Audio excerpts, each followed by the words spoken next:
I have to tell you, everything that is sort of dear to me in my life is because of chiropractic.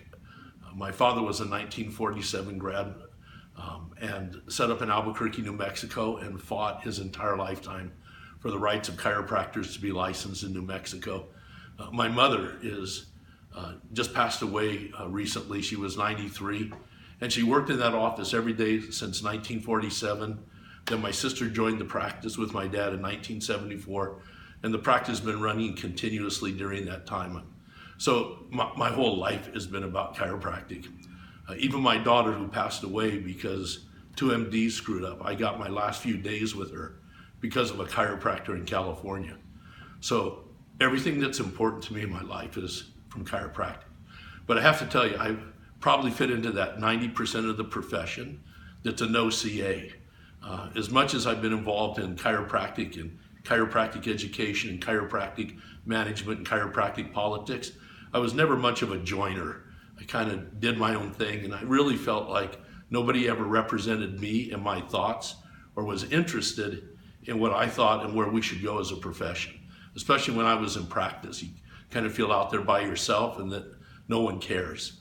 And the thing I love about OneChiropractic, when the group of us got together and put this organization together, and I became a founder, and Life University now became a founder as the first educational institution supporting OneChiropractic. The reason is that it was oriented not towards the politics in Washington, D.C. Not that those aren't important, not that those don't have to be dealt with, not that we don't have to work on chiropractic defending its rights and having an equal playing field with insurance and Medicare, etc. But what OneChiropractic really stood out to me for was that it was about making sure the individual chiropractor had their brightest future. First and foremost, it was about getting things to chiropractors that they needed to be successful in practice, getting them not only the information and the research so that they can be proud of the profession, but getting them the information they could use to educate their patients. For example, we're going to be putting on a large, at Life University, opioid conference, one of the first ever, because we now know, and there's research coming out, that the number one reason why these drugs are prescribed for pain is because of neck and back pain.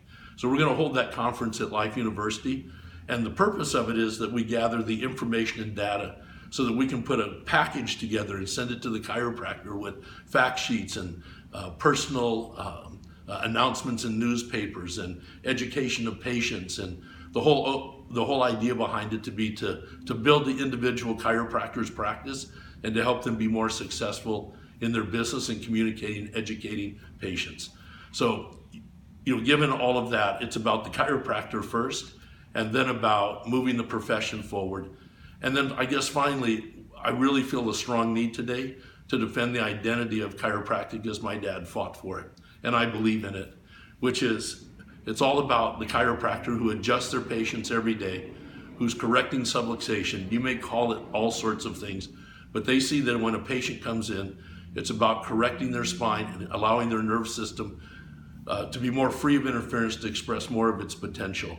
And with that particular concept and the boundaries, that we don't need another profession doing drugs and surgery. So with subluxation, yes, and drugs and surgery, no. And however else the chiropractor chooses to practice is really their own business. But if a chiropractor accepts those boundaries and has a love of chiropractic and wants to be heard and wants to be successful in chiropractic, there is no organization to represent the other 90% that are already not part of an association.